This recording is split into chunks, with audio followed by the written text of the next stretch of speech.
Thank you all for joining us at the Palestinian American Community Center today. My name is Rania Mustafa, R-A-N-I-A, Mustafa, M-U-S-T-A-F-A.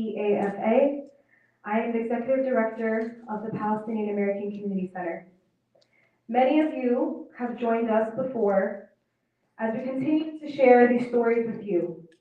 We have spent the last 19 months sharing stories of our people, of our community, of ourselves, trying to stop these murders, trying to stop this genocide.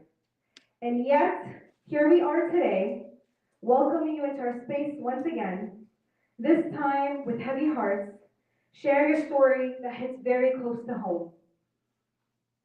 Amer, Mohammed, Saada Rabee, a young man who has walked these very halls, has been brutally murdered by Israel. As executive director, one of the things I get most joy out of my job is seeing the young people walk through our halls and seeing what they will become one day and what careers they will choose. And unfortunately, I stand before you today to say that Amer's journey in this life has ended too early and has ended quickly due to Israel's senseless violence. It was only 8 months ago that Israeli settlers burned Amer's family's farmland and their summer farmhouse in a violent and dangerous attack on their land and their lives. They directly attacked this summer house that they had, and this was not the only time that they did, but this time they burned it, making it unlivable and banning them from returning to their home. So we can see that just by looking at Amer's family, that this is not a one time, this was something that occurred and occurred and reoccurred until it ended with his violent and brutal murder. So Israel's violence against the Rabee family is not new, but never did they think that it would get to this point, that their youngest son, their 14-year-old boy, would be killed. Amer Mohammed Rabee was born on May 5th, 2010. He was only 14 years old when he was shot dead, 11 times by Israeli military forces. He was murdered in cold blood. Before his death, he was in the 8th grade. His family can tell you how respectful he was. But he was well-mannered. He was so social. Anyone in the village that he grew up in or lived in would say how amazing he was and would sing his praises. He was an honor student. He enjoyed hanging out with his friends and playing video games. And the reality is, if Amer lived in America, he would be getting prizes for how amazing his character was and how well he was doing at school. But the reality is, like many Palestinians, that he was living in Palestine and he was subjected to senseless murder and an execution. He was just here in February, only 2 months ago, to celebrate the birth of his sister's newborn baby. Amer's niece will never get to meet her uncle again. He has 2 brothers and 2 sisters that live here in Passaic and Bergen County. Currently, all his family members are in Palestine mourning his loss. Their children, their families will forever be shook by Amer's loss. Amer was a 14-year-old child, and his only fault was that he held the identity of a Palestinian. He was murdered in broad daylight, and what weapon killed him? The reality is that we have to acknowledge that it was American-made weapons that brutally murdered a child in cold blood. How is this acceptable? How can we sleep at night knowing that we are funding the murder of our own children, our own people, and we are treated as subhuman? We want to make an important clarification because we've been receiving this question a lot. Amer was not in Gaza. He was in the West Bank. Not saying that the lives in Gaza are any less valuable or any less lost, any less reason to mourn their loss. However, the general media tends to say the West Bank is safe. But the reality is that Palestinians anywhere are not safe. whether it be in Gaza, whether it be in the West Bank. And the reality is, even here in America, Palestinians are no longer feeling safe. Our identity, our being, our means that we are constantly being targeted and killed. And yes, we do hold the United States of America accountable for these murders. Our stories are consistently ignored. Our people are consistently dehumanized. Our deaths are repeatedly ignored. And we are silenced, targeted, and not only decentered, but we are dehumanized. Every child, no matter their background, deserves the right to live, to safety, to freedom. Only a monster will argue with that. Amer was killed after he and two other boys were outside picking green almonds off a tree. For those who don't know, right now it's green almond picking season in Palestine. And it's typically a festive time where people come together and pick their green almonds and eat them. But the reality is that our children have targets on their back from birth till death, just because of who they are, just because of the identities that they were born into.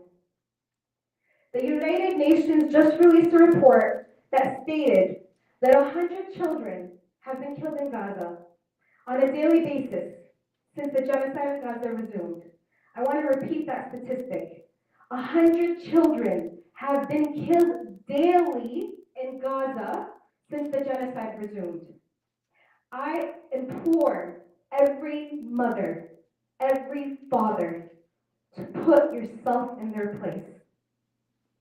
I held my kids last night extra tightly, thinking that just because I was born here and my family decided to live here, that my children still can live. And the reality is that I think and think again of what happens if I decide to spend my summers there? What happens if I decide to take a year abroad? Are my children safe? Am I safe? Do I have my American government to back me up, to protect me? I don't think so. I don't think so. Whether I'm there or here, I do not feel, and I know I speak on the behalf of many people like me, who feel abandoned, who feel left, who feel angered, because time and time again, for 19 months, we have spoken and spoken and spoken and screamed and yelled and pleaded and cried, and it's always fallen on deaf ears. Well, there had to have been a reason. Well, maybe something had happened. Well, who could he actually be? I don't know of anyone else that's dehumanized to this point. We are human. Our people deserve life more than equally as much as anybody else does. And we should not be deprived of this. In a recent report released in 2024, UNICEF has stated that child violence skyrocketed the 9 months prior, and on average, one child was killed every 2 days in the West Bank and East Jerusalem.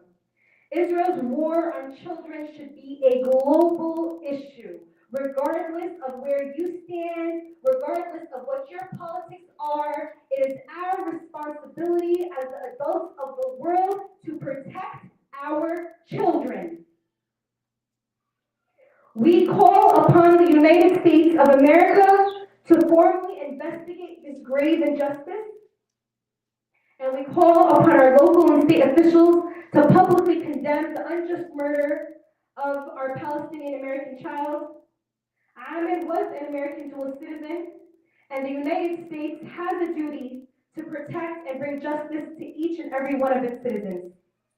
We have a duty to bring justice for Amer and for every Palestinian child killed by Israel. We demand that American Embassy take accountability for his death.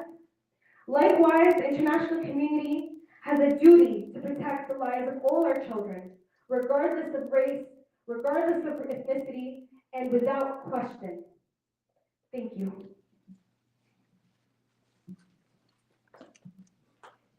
Thank you, Rana Mustafa. Next, I'd like to invite the Executive Director of CARE New Jersey, the Council of American Islamic Relations, Saleh Rabee for a few words.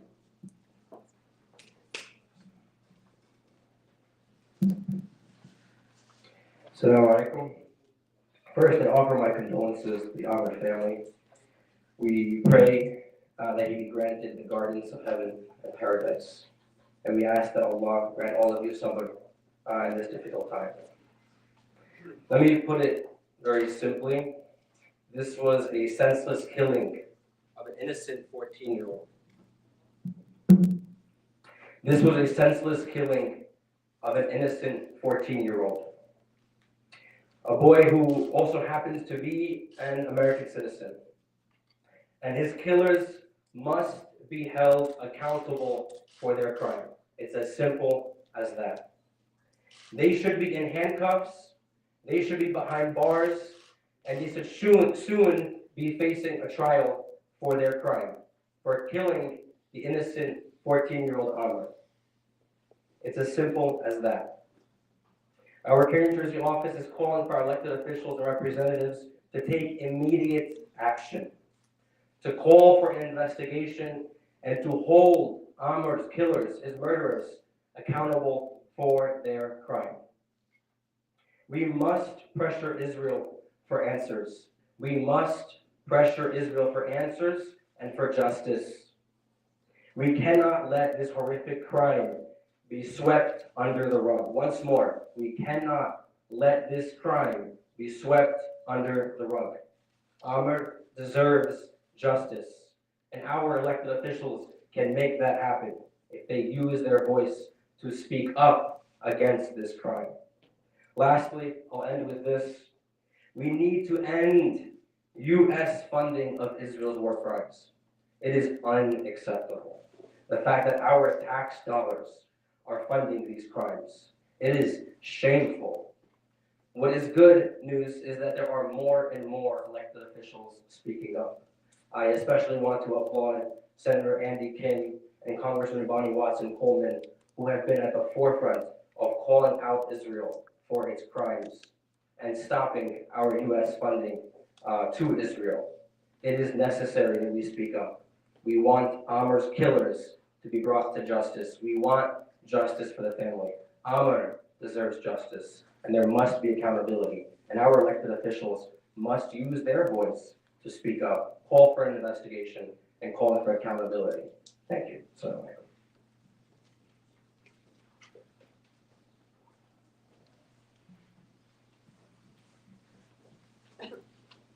Ramej Bada is Amer's uncle, and the family asked that I play this video before the family's word. It's just sound, there's no actual video.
Hello, everyone.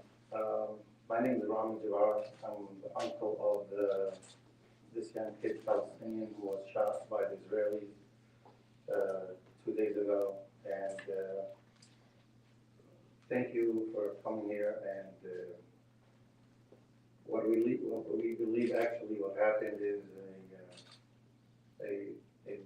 the biggest crime for our family, where she just gave you a sound of a video where at the prayer time of Maghrib, which is the sunset, everyone was at the mosque going to pray, and these shots were shot, 46 shots at these kids. And what wasn't clear, then we could repeat that video again.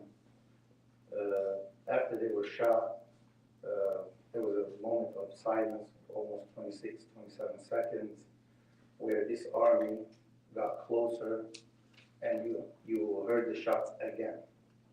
So that was killed. They got closer to them, and they just shot them in cold blood. And this was a surveillance camera.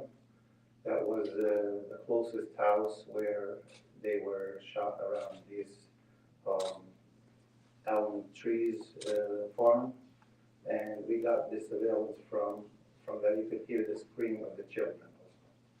So it wasn't clear, but if you want this video, we have shared it with Rania. This kid was an very honor student in that class. He's always an A student, and an A student here, as Rania was saying, I could even get a honor discount from my insurance if my son is an honor student. So because we're Palestinians, we deserve to get shot in Israel. This kid is actually playing every other night with my son here in the U.S., playing video games. They're like 13, 14 years old. So he was here 2 months ago, and celebrating a birth of his sister, who just got a baby girl. He visited her with the family. He just got back 2 months ago, and he's still young, and I don't believe that he deserves to get shot. By the way, just to know, this kid is unarmed at all. So no weapons, no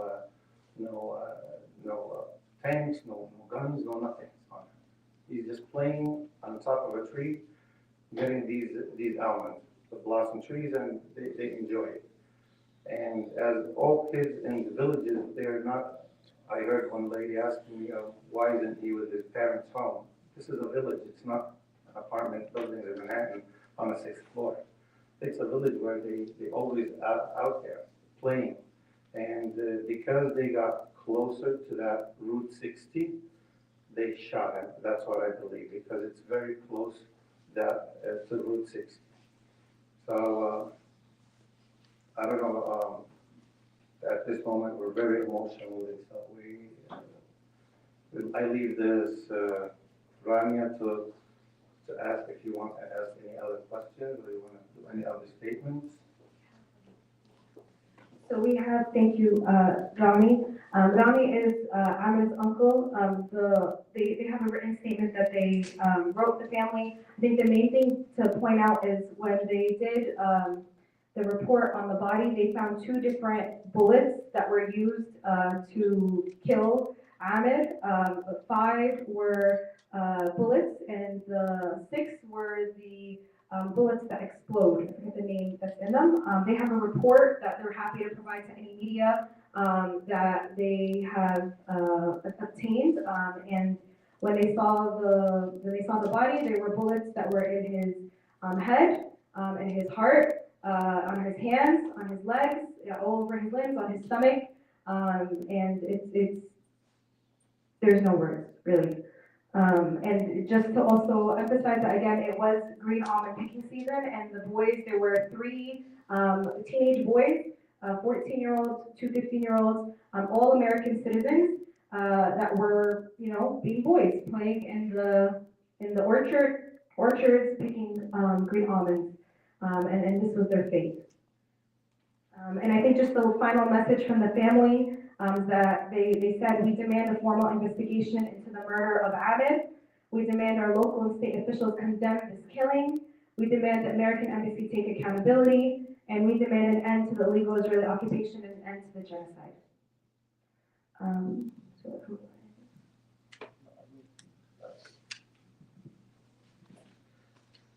I believe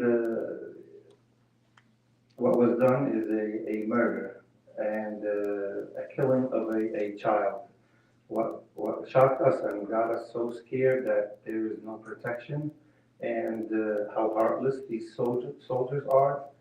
After they shot him in the body, they got closer to them from Route 60 to where they're at. They're approximately 150 feet. That's where they got closer there. The kids were screaming, and you heard the other shots were used on a different gun, a different bullet. So whoever shot from Route 60 on these kids had them injured, and whoever got closer from these soldiers got closer, and he just finished our life of our child. And sadly was by American weapons. Thank you. We also want to know that the family is obviously grieving. It was very difficult for them to even come and share the story, but we think it's very important that they do. Many of the family members actually flew to Palestine, which I also want to point out that it was not an easy journey. They had to have layovers, they had to go through Jordan, they got questioned endlessly before allowed entry, and they were detained for hours. But most of his brothers that live here right now, his sisters who are in different states, and his uncle who is one of our board members, and his wife, all are in Palestine right now. So we are going to be joined by Amer's father. I'm just pulling up the Zoom.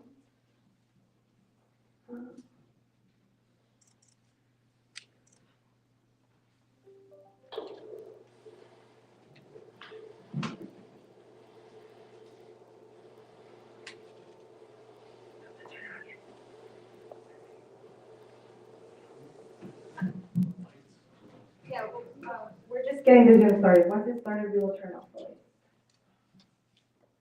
And then we're going to leave at the end any time for questions. This is the father, yes.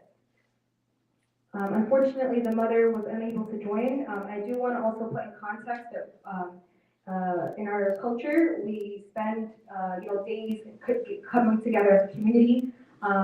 And so he's actually, they have a whole in the Messiah that they're all part of that he's stepping away from to be able to join us right now for this Zoom.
Okay, so we're gonna have him join. He's gonna speak. Let me just add him now. He's going to speak, and then we'll open it up to questions after.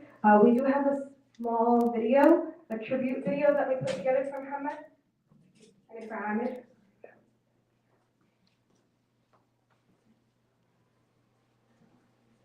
connecting to audio. مرحبا عمو سامعنا؟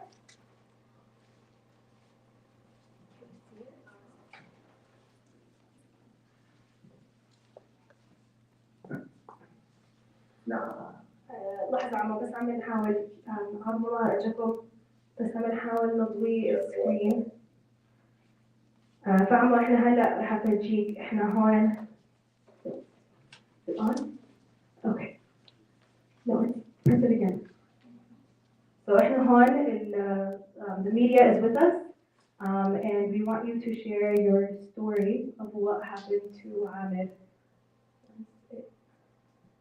Okay. 1 second, Amma, just we're waiting for the projector.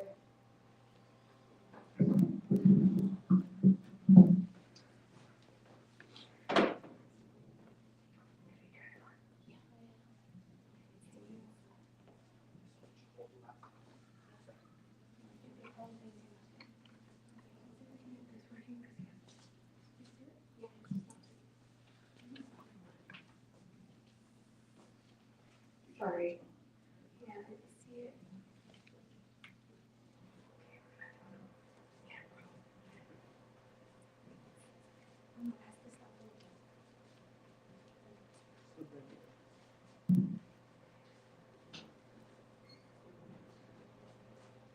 That's it, Amma, 1 second. We're just having a little bit of issue with the projector.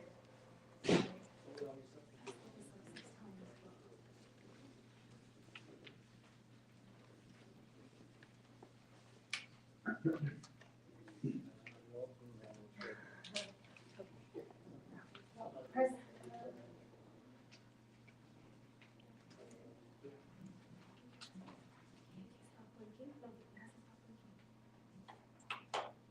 There we go. Okay.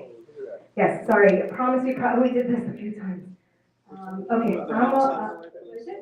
Is this good? Any? Yes. Okay. I'm going to press record. Recording in progress. Okay. Amma, go ahead.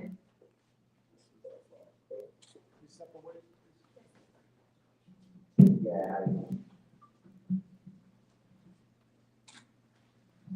Go ahead, Amma. I think you want to tell them, you want to give them a statement and then we can go into questions. Okay, yes, hi everyone. My name is Mohammed. I'm a father. I'm a father. I'm 48 years old. My son is 14 years old. Me and my family, we are American citizens. We live in New Jersey and Palestine. We have we've been here since 2013. We back and forth to New Jersey for school and education in Palestine. So now we stay here, me and his mother and Amer. And Amer is a very good, kind guy. He's in school. He's intelligent. He got high number in exams, and he's I think he's first in his school and his class also. He's first in his class and number 8 in his school. Amer, he got many friends, and he got many friends here in Somalia. Everyone is crying here and feel bad for losing him. Amer, every day he's happy to stay here. That day, 2 days ago, in April 6th, he used to be around my house, and my house is close to Route 60. He went to the farm to pick green almonds. This is the time for green almonds. I think he used to throw in a rock and a tree so he can get the fruit, to cut the fruit. That time, I think that the IDF soldier, they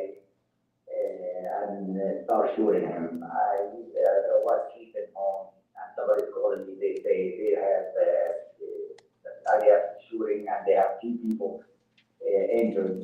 2 of them came to my back, and one of them is still there. I think he's your son. So I'm trying to find out what's going on with him. The first thing I called the United Embassy to try to see, to try to call and to see what's going on my son. And I told him, please just do it fast. Try to call the Ukrainian way, so if he gets injured and he needs any medical to go fast and help him so to save his life. But I don't know, for United Embassy, they called me the second day. I got here from Palestinian side after maybe hour and a half. They say your son is already dead, shaheed, alhamdulillah. So after that, they call me, they say to go take him from IDF camp to Nablus side. We went there with the ambulance, and the ambulance people just told me when they was there in that area, they told me there's 3 people. The IDF, they say, no, it's just go from here. They told me there's another one here. They say, no, it's only one, it's only 2 people, and you cannot stay here. So when I take him to the hospital, the doctor check his body. First, we get him in a bag, blue bag, all naked. And many, when they take him to the hospital, the doctor came and they checked him and do the report. He has 11 shots, 2 in his stomach, 1 in his leg, 2 in his hand, and 2 in his heart, 2 in his shoulder, and 2 in his head. And the doctor told me it's 2 different machine guns they shoot him with. One of them with a 6mm, and one is, I think, illegal bullet. So also from the security camera that people take today, we heard they shoot 36 shots. And after 25 seconds, they came and they start shooting another 9 shots or 11 shots. And you can tell when you hear the shooting in different sounds. So I think, when he was injured, they came and they started shooting on top of him. And somebody told me it was a settler, the one he came with after they catch my son, and he's the one who started shooting him. But we're not exactly with information. Alhamdulillah, he's shaheed now. Thank God. And I hope next time I hope the United Embassy we get better help from them. I lost my house in last June, got burned also. I called the United Embassy and told them the settlers that are around my house, they burned everything. Please just call somebody do it fast so we can save my house, and take too long that my house gets burned. After a week, the United Embassy sent a group with a general,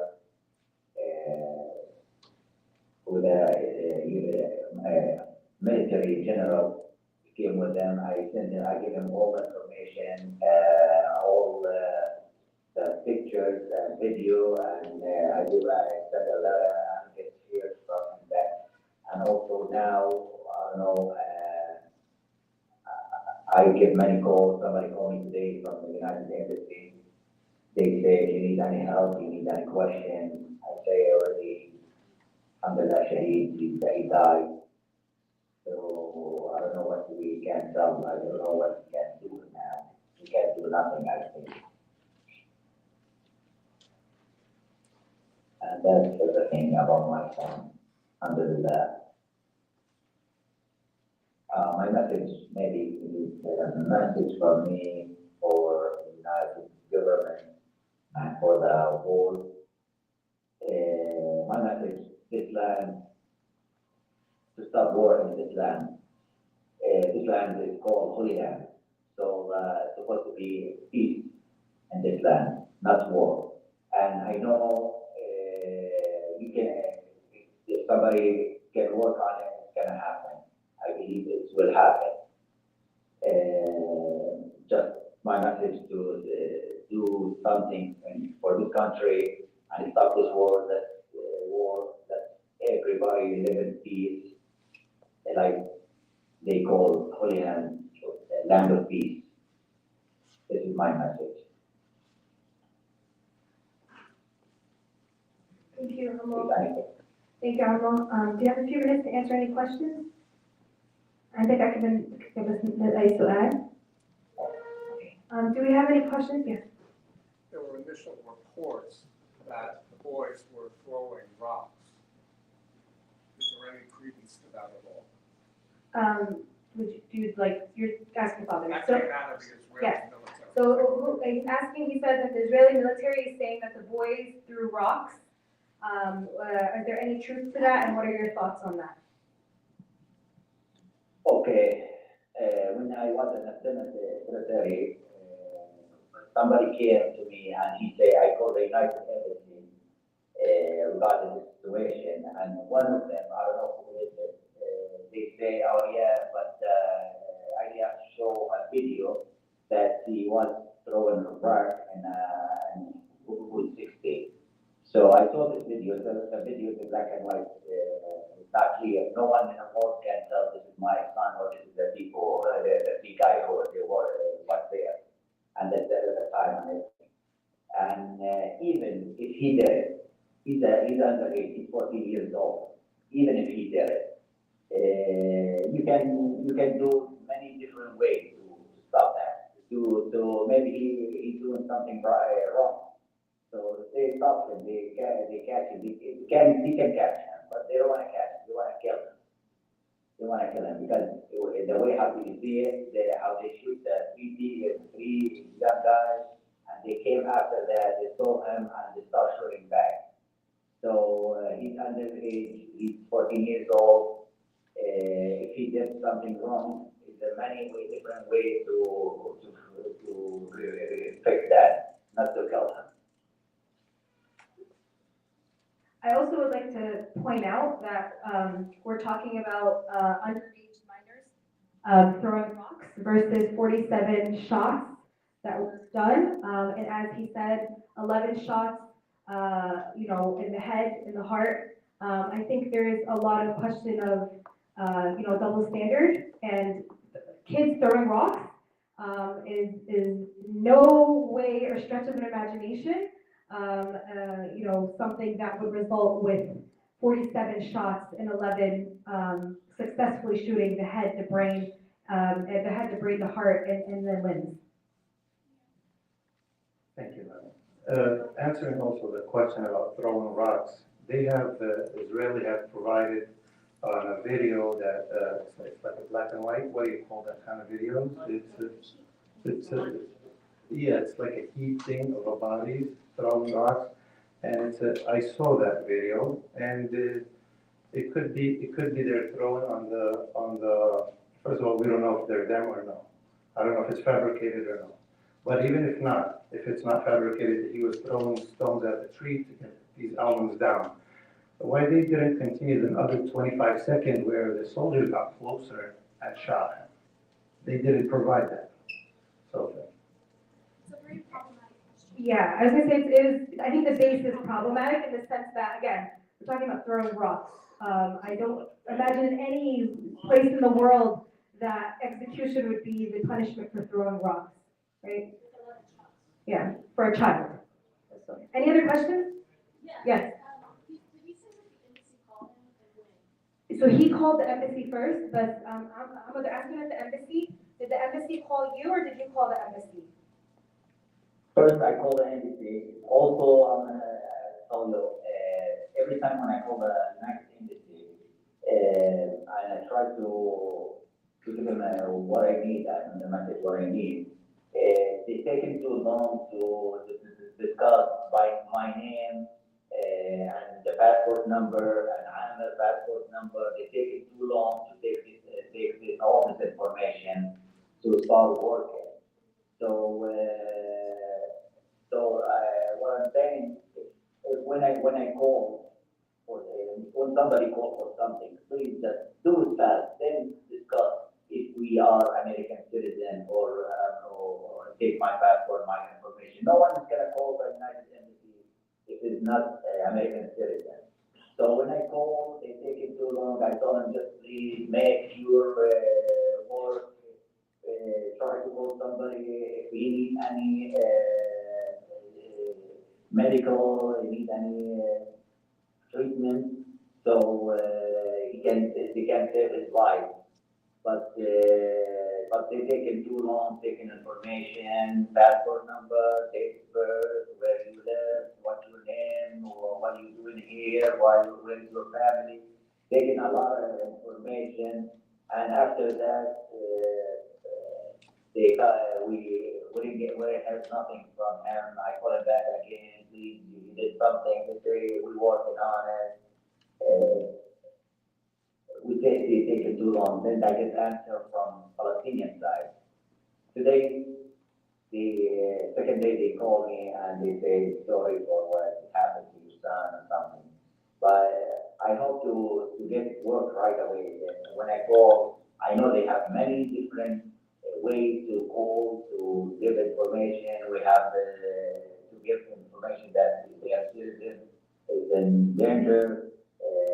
To make a call to save their life, to save their life and everything. But they take it too long. This is what happened with me with the United Embassy. He's just stating that he told me when I spoke with him, Mohammed, that he feels like they're not taking it seriously. That's the whole bottom line. So every time he calls, it's like they keep dragging him and back and forth, and he never gets any answers. Yeah. Body. Mohammed, when did you receive your son's body? Actually, after it happened maybe 6 o'clock, 6:30. We received him maybe 9 o'clock from Saada, Naples, military camp. So actually, they took his body from Turmasaya village to that camp. They And took him, also- it's like a half an hour drive. They took his body, the IDF, and then when Mohammed contacted and did his contact, he picked his son 3-4 hours later. When when the doctor opened the bag and saw taking a picture and size for the bullet and for the shot, and he hold him to see in his what's called bag if he got shot in his bag. I saw all three elites was I think they take him in the same area. They took his they put all his clothes, make him naked there, put him in the floor, then put him in the bag. So in his body, in the back of his body, I saw all three elites inside the bag, sticking in his back. What he means is when his son was on the floor on his back, everything was on his back. Shots were from the front. There's no shots from the back. So just two things to point out before we take up more questions. First off, is for context in terms of the Israeli illegal occupation, this Route 60 that they've been referring to is an illegal Israeli highway that goes through the West Bank, right? So that's very important to mention. And second, Turmasaya specifically, the village that Mohammed and Amer are from, is surrounded by illegal settlements. and regularly, very regularly, has illegal settlers coming into the land, burning the land, shooting the people, attacking the people. This is a very regular occurrence. The other thing I want to mention is that he needed to go to the American embassy to even get any news of where his son is. I think this also very much speaks of the oppressive Israeli occupation, that his American status means nothing to them, right? If we, as Israel being the strongest ally of America, he could have said, here's my American passport, I demand some answers, right? But he could not use his American identity nor his American passport to get any immediate answers. And then even when he called the American embassy, it was fully dismissed in the sense that there was no answers, they went through due protocol. I don't know as many of you, but when you have your child or loved one going through a life and death situation like this one, where he did not know the whereabouts of his child, he didn't even know if he was alive, to be asked a bunch of technical questions of why are you there, what's your age, that in itself is oppressive on many different levels. So next question. Yeah, so my question is, who told him that the Israeli military had taken the body and where it had been taken? Who told you that that they took Amer's body and where they took it? So after you talked to the American embassy, what happened? We have a Palestinian, what's called PTO side, the one who talks to Israeli way, and they got the call and they say body is gonna be in Hawara and you can come with your what's called ambulance, and so one of and the first one of the family and to take the body with the Palestinian side government. So. I think we lost him. We'll see if he joins again. Any other questions? Yes. Do you know, do you have a number of how many Palestinian children have been killed in the West Bank? Can you stand at the podium when you Yes. answer? Can you turn the, This off? I just don't know if he's gonna come back. Okay, I don't think he's gonna come back. Recording stopped. Can we lift the screen? I'll minimize it. Okay, yeah.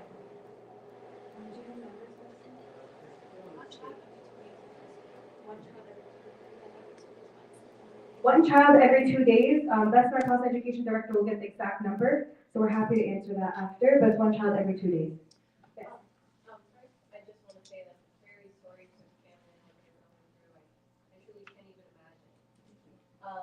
But the question I had is, and forgive me, it was a little fuzzy to hear the audio, but I was just looking for some clarity about where Ahmed's father was and where he was that day, and why they were separated, or So where Ahmed and his, so I'll start off and then I'll turn it to Rami. So basically, Turmasaya is, like we said, it's a village. It has a lot of farmland. It's very well known. They have beautiful Arabian horses that they actually export to the world. It's very beautiful, a lot of groves, orchards. So part of, it's hard to imagine because in America we live in a lot of urban and neighborhoods, but a very regular part of childhood in Turmasaya is that the kids would go out to the orchard. Specifically right now, it was green almond harvest season, so it's very regular for people to be in the orchards picking the green almonds, which is what happened with Ahmed and his two friends. The father was home at the time. He said that he was taking a nap when he received the call that something happened, and at first he thought his son was wounded, which is why he called the American embassy asking and pleading for them to give him immediate medical assistance because of his American citizenship. However, to be only called an hour later to be confirmed that he was killed. Rania, I'm sorry for your community's loss. I'm sorry for your loss as well, sir. Can you just tell us, why a lot of U.S. citizens moved to that village, which you were saying, why was the family there? Podium, please. Actually, we're American Palestinian that I was born in Queens, New York, and we go back and forth to our original village, and we're all American citizens who work hard, pay our taxes, and we have homes in Palestine, in the West Bank, as many other Italian, Russians, and Spanish people. They have houses overseas and they have houses here, and we're third, fourth generation here, so we always like to go back there. We feel that we like these olives, we like the trees. It's something in our blood that we would like to, we would like to see every year. We go back and forth. With tensions rising, do you feel safe going back and forth now? Well, All the time? right now, no, because there's no backup. There's nobody to protect the Palestinians at this moment. I just wanted to add that this is very important because this question was circulating a lot. Any immigrant experience has this. This is a very regular immigrant experience where the parents may feel that they want the children to, know the language, know their extended family. And honestly, I don't know about any of you, but I can use some nice sunshine, some nice orchards, some nice green. So even if it's just purely as a vacation motive, many people come back and forth in that sense. So this is a very normal immigrant experience. And a lot of people, they'll go for a few years, they'll learn the language, and then they'll come back and they'll be able to continue living their lives here. This is a very regular occurrence in Turmasaya and in many other villages in Palestine, but not only in Palestine. Like I said, it's a regular immigrant experience across Middle East and here. Oh, he's joining back? Okay. I see him, sorry. Yes, next question. I don't know if I heard this or not. There's been reports that the Israeli military delayed the ambulance from attending to him for up to 30 minutes.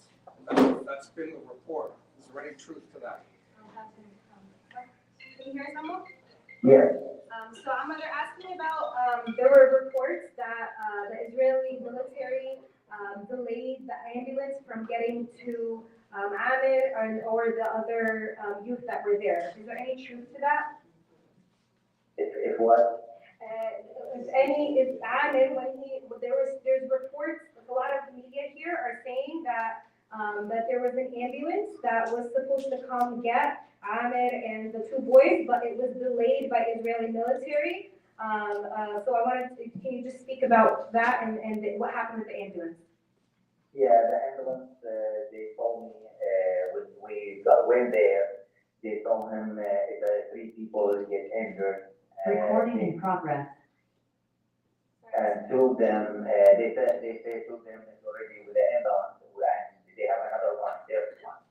The idea they told him, no, it's only 2, just leave from here.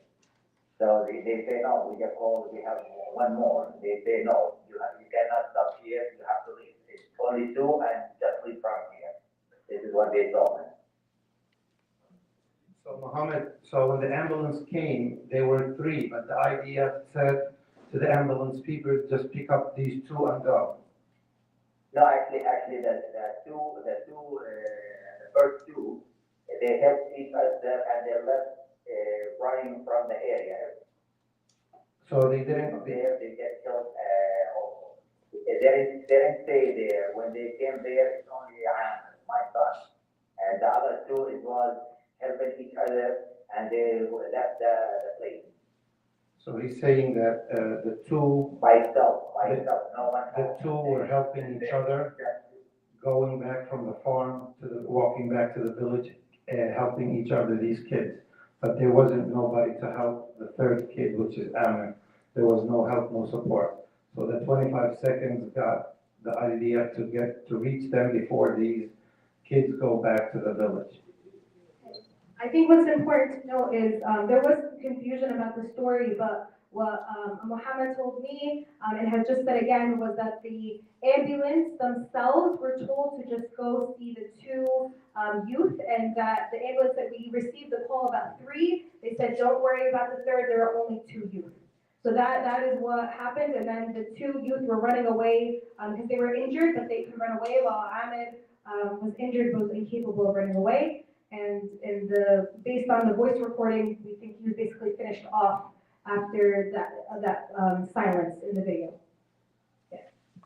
Mohammed, I'm sorry, inshallah, you said that you hope peace would prevail over the land. What do you think has to happen for peace to take place? Did you hear the question? So he's saying, what do you think has to happen for peace to take place? For to get peace in this place? Yes. Yeah, actually, we try to send a message to who the government before to push to get peace in this place. To stop the war in Gaza and West Bank, to stop sending weapons to kill people, like you see, the body is flying in pieces after they bombed the tents in Gaza. No water, no food. I saw 2 days ago women, she's running back and forth looking for water to give to her son. They say her son is thirsty and they're looking for water. She can't find the water to bring for her son.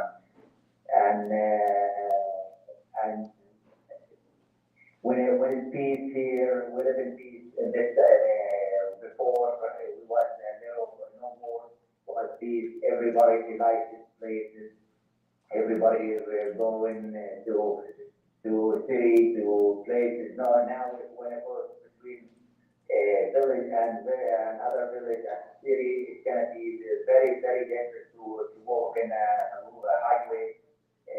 Anytime they stop, a lot of settlement in the street and between this village. Also, maybe you see a lot in clear video, not like a video that I want to show for my son. They have many clear video with the settlements and IDF support them from Iraq and shooting Palestinian houses and villages and car, Route 60 and highways and houses inside the village. Also, maybe you see in June 2023 in Aya, they came over 200 settlers with that in that time the IDF was told in Aya from 2 different entrances. So the settlers came to the village and burned over 40 houses and cars and shoot one of the American citizen guy. He died that day. And in front of that, many cameras and nothing happened. Nothing. We didn't get no one in a jail from settlers. No one gets killed by security who declare in this area, the soldiers, the IF. But my son, he was doing nothing. He's underage. He was hearing clean announcements, like I say. Even if he did something wrong, they work with him like he's a fake terrorist. And they call it, also they call him a terrorist. As they say, we choose 3 terrorists, and 2 of them they get injured and 1 gets killed. This is what they say. For 14 years old kids, they call him a terrorist. Even if it's throwing rocks, but they're settlers. They have a machine gun, and they have they support by the IDF. You work with them. Many things we cannot send you. You can check just do any search in Google and YouTube, you can tell 2023, 2023 Aya. You can tell, you can see in June 2024, which is my house, when they get burned and burn the farm in Aya. Many, you can see many clear videos. Thank you, thank you, Mohammed. Mohammed was trying to say because in 2023, also the settlers came into Musaya protected by the Israeli idea. And these settlers was burning houses left and right, and the army was just behind them, covering up for them. Let them do whatever they want to do. They have burned 40 houses and killed another cousin of ours. His name is Omar, and he was 25 years old, and he was married with my niece, and he has one son. And he's an American citizen also. And what Mohammed is scared that when the IDF shot his son, and maybe a settler was close by, they made him walk there and let him execute his son. And on top of that, they called this young kid a terrorist, and these settlers who shot him in the face several times, they're just settlers, they're not terrorists. Thank you. Thank you, guys. Thank you. Thank Thank you. you. Thank you. Just to end with this last question, I think it's only, there's a clear occupier and occupied. And I think that what we say, what we'll continue to say, is end to the occupation, end to military funding to Israel, right of return for the Palestinians, and end to the genocide, and humanitarian aid for the Palestinians, self-determination for Palestinians. That is what peace needs to happen. And I think the wrong person is being asked about the peace. I think there's clearly an occupying force and people that are being occupied. And I think those are the people that need to be asked what this peace needs, because I think we can clearly see that peace and justice are needed and wanted by the Palestinians. Thank you. If anyone has any other questions, we're happy to take one-on-one afterwards. Thank you. Thank you, Mohammed. And we're so sorry. Thank you. We have a short video that we put together. Recording Wait, stop. keep it. We have a short video. We're gonna just play it, and we can share it.